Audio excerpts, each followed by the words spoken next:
Welcome to Financialize. My name is Iron, and I will be your guide through this series of articles and videos created to expand your mind on the topic of finance and the economy. Throughout our content, we will focus on common misconceptions, distractions, established theories, and from time to time, the occasional equity analysis. Financialization shifts the focus of the economy from tangible goods and services to intangible ones, many of which offer little to no real economic gain. Examples include stock buybacks, day trading, house flipping, and the packaging of collateralized mortgage obligations, CMOs, or collateralized debt obligations, CDOs. These activities do not contribute to genuine economic growth. Instead, they create an illusion of it. When money is borrowed for these activities, the impact is doubly harmful as the borrowed capital is wasted on non-tangible gains versus real goods. The strength of a country's currency and overall economic health is determined by the tangible goods it produces and trades.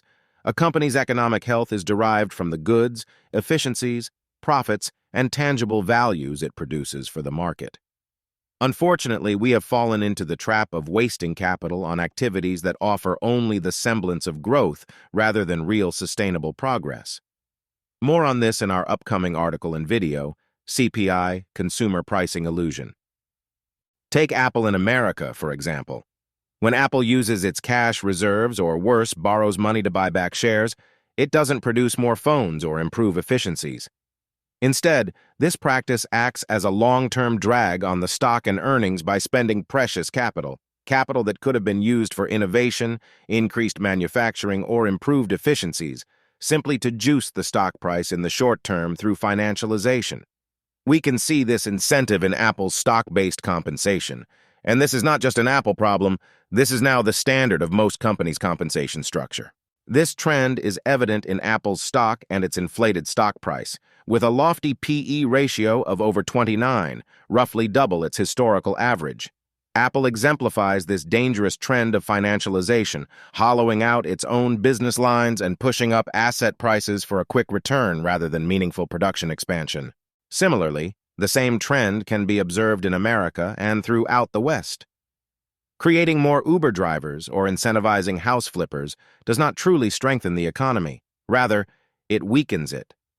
Does having someone deliver your food create a real, tangible service that helps to spur the future economic growth? No, it's a zero-sum activity that ends with the capital being used up. Does flipping houses for quick profits provide more shelter for people? Do these activities attract capital from outside the country? Can we export these services? No. And while they may offer convenience or generate quick capital gains, they do not improve efficiencies or lead to greater production of goods. Many of these services also lose money and sustain themselves through equity sales, thereby wasting even more precious capital. The same capital that is finite and could be used to spur real economic growth is again being lost in this loop of capital destruction.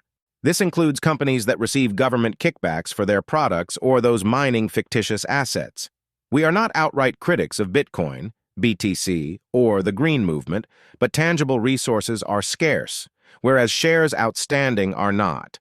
Below, we can see the share outstanding of Dash, Uber, Mara, Riot, and TSLA.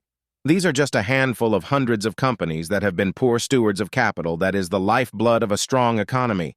We will follow up on these ideas in upcoming articles and videos, including IPOs, initial public offloading, and interest rates.